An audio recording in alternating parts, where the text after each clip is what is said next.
Hello everybody, welcome back to our new vlog. और आज दिन की शुरुआत हम लोगों की एक एडवेंचरस फॉर्म फिल करने से हो रही है, जो कि है स्कूबा डाइविंग का फॉर्म। यहाँ पे फिल करने के लिए हम ऑफिस में आए थे और इसके बाद हम लोगों को ट्रेनिंग दी गई और हम लोग यहाँ से सीधा स्कूबा करने चले गए। तो ये कुछ क्लिप्स हैं स्कूबा की, जो करके हम लोगों ने मरीन लाइफ देखी और बहुत ही एक अच्छा एक्सपीरियंस रहा।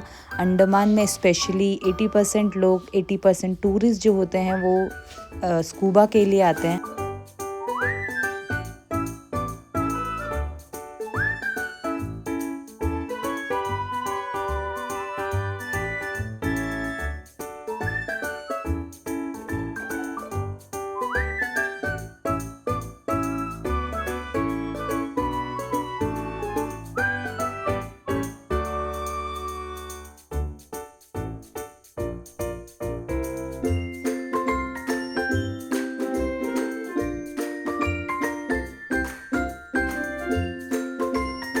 और फर्स्ट एडवेंचर करने के बाद हम लोग निकल चुके थे अपने नेक्स्ट लोकेशन की ओर, जो कि थी एलिफेंटा बीच।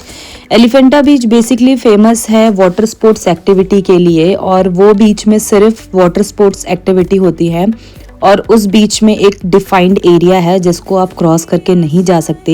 ये सारी इन्फॉर्मेशन हमें वहाँ बीच जाके पता लगी।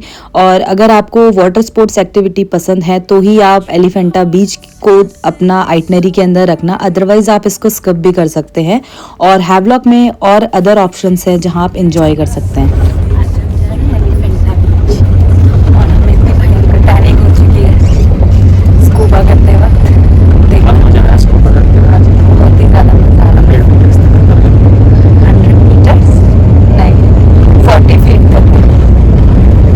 एलिफेंटा बीच जाने के लिए आपको जेटी से बोट में जाना होता है और यहाँ पे ये इंस्ट्रक्टर हमको बोट्स की डिटेल समझा रहे हैं, क्योंकि वहाँ पे एक ऐसा क्राइटेरिया है कि जिस बोट से आप जेटी से एलिफेंटा बीच गए हैं उसी बोट से आपको वापस आना है।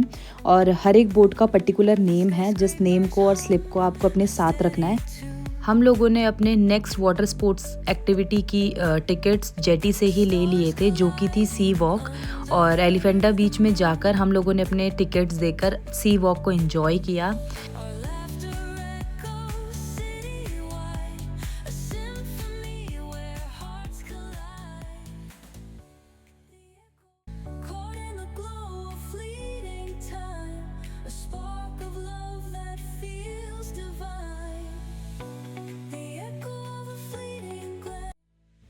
आज का हमारा सेकंड एडवेंचर कंप्लीट होने के बाद हम लोग निकल चुके थे एलिफेंटा बीच से वापस। एलिफेंटा बीच का एक पर्टिकुलर टाइमिंग्स है, 3:30 बजे के बाद वहाँ पे कोई भी नहीं रहता है, सब लोग वापस जेटी में आ जाते हैं।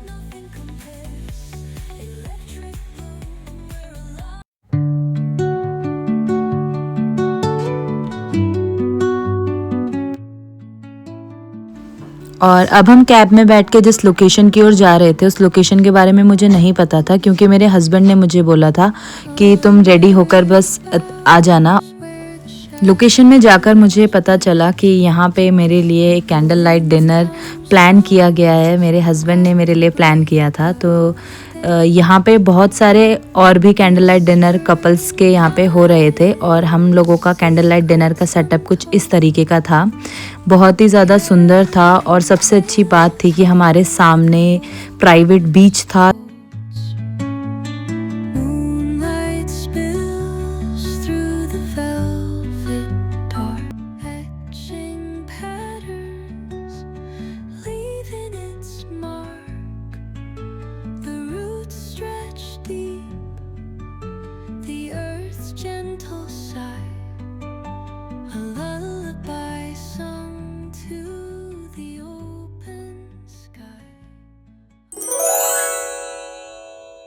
Good morning everybody. तो ये है हमारा डे नेक्स्ट एट हैवलॉक, और आज हम हैवलॉक को टाटा बाय बाय करने के बाद हम लोग जा रहे हैं अपने नेक्स्ट आइलैंड की ओर, जो कि है नील आइलैंड। और अगेन हम लोगों को आज फेरी पकड़नी है, तो हम लोग सुबह जल्दी निकल गए थे अपने होटल से और यहाँ पे हम जेटी जा रहे हैं। जेटी से हमारी फेरी है नील आइलैंड के लिए। और आज की जो हमारी फेरी है वो है ग्रीन ओशन, तो मैंने आपको बताया था 3 तरीके की फ़ेरी बेसिकली यहाँ चलती है। तो आज हम यहाँ पे से सेकंड टाइप की फ़ेरी को एक्सपीरियंस करने जाएंगे, जो कि है ग्रीन ओशन। तो ये है जेटी का एरिया।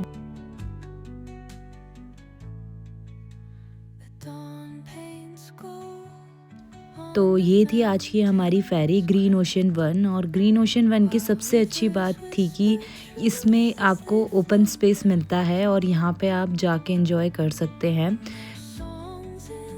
जिस टाइम हम लोग ट्रैवल कर रहे थे उस टाइम सी में हाई टाइड्स थे, तो जिसकी वजह से वहाँ पे बार बार अनाउंसमेंट कर रहे थे कि आपको खड़े नहीं रहना है। और वहाँ पे ओपन डेक में भी हम लोग बैठकर एंजॉय कर रहे थे।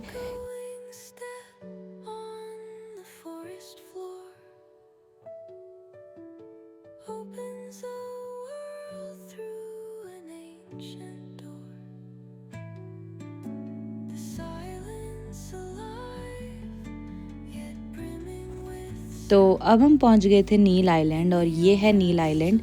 नील आइलैंड की पॉपुलेशन बहुत ही ज़्यादा कम है, छोटा सा आइलैंड है। अराउंड 3000 to 4000 आई गेस यहाँ की पॉपुलेशन है। और अगेन यहाँ पे हमारे कैब वाले हमारा वेट कर रहे थे, और हम लोग कैब में बैठ के सबसे पहले चेक इन करने के लिए चले गए थे अपने होटल में।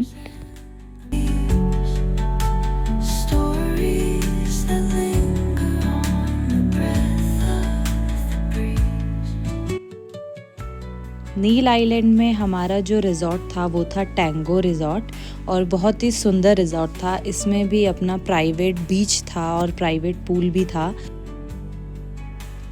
होटल में चेक इन करने के बाद हम लोग अपने फर्स्ट लोकेशन की ओर चले गए थे, जो कि थी भरतपुर बीच। और यहाँ पे हम थोड़ा अपना एंजॉयमेंट कर रहे थे। उसके बाद हम लोग अपनी नेक्स्ट लोकेशन की ओर चले गए, जो कि थी लक्ष्मणपुर बीच 2। लेकिन अभी यहाँ पे ये बंद। हाँ चलो अभी तुम।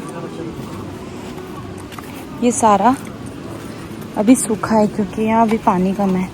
हाई टाइड्स जब आता है तो यहाँ तक पूरा पानी आता है। तो यही है।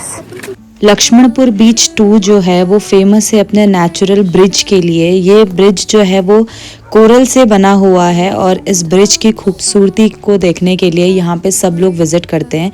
लेकिन यहाँ का रास्ता बहुत ही ज़्यादा डेंजरस था, और इसके ऊपर चलना बहुत ही ज़्यादा मुश्किल काम था।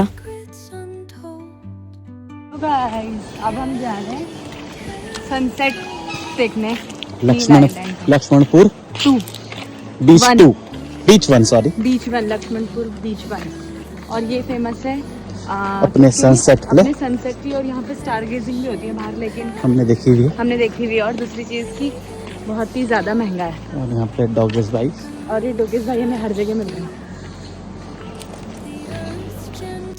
लक्ष्मणपुर बीच 1 में सनसेट को एंजॉय करने के बाद हम लोग चले गए थे वापस अपने रूम की ओर, क्योंकि हमारा नेक्स्ट डे वापसी थी पोर्ट ब्लेयर के लिए, और हमारी फ़्लाइट भी थी।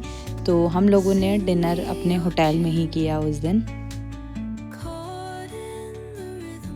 और ये है हमारा next day at Neil island, और यहाँ पे हम एंजॉय कर रहे थे अपने होटल का प्राइवेट बीच। और हम लोगों ने ब्रेकफास्ट कर लिया था। 11 बजे की हमारी कैब की टाइमिंग थी, तो हम लोगों ने थोड़ा बीच को एंजॉय किया और वापस रेडी होकर अपनी कैब के लिए वेट कर रहे थे।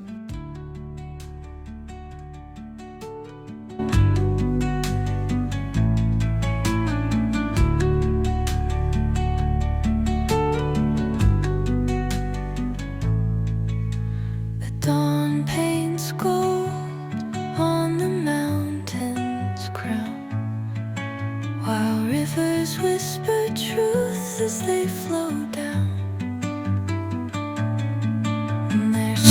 अब हम यहाँ पे अपनी फेरी के लिए पहुँच गए थे, जो कि हमें नील से पोर्ट ब्लेयर वापस ले जाएगी, क्योंकि हमारी सेम डे की फ़्लाइट थी। तो हम मॉर्निंग निकल चुके थे। और हमारी आज की जो फेरी थी वो थी मैक्रूज़। ये लास्ट टाइप की फेरी है जो कि कॉमनली वहाँ पे चलती है। मैक्रूज़ एक सुप्रीम क्लास की फेरी कंसिडर की जाती है। तो हमने इसको भी एक्सपीरियंस किया। इसकी जो सीट्स और इसकी जो भी अंदर फैसिलिटी थी वो बहुत ही ज़्यादा सच में सुप्रीम थी। Tata bye bye. टिकट्स का है ta ta bye bye to the Andaman, और दिस इज़ द बेस्ट।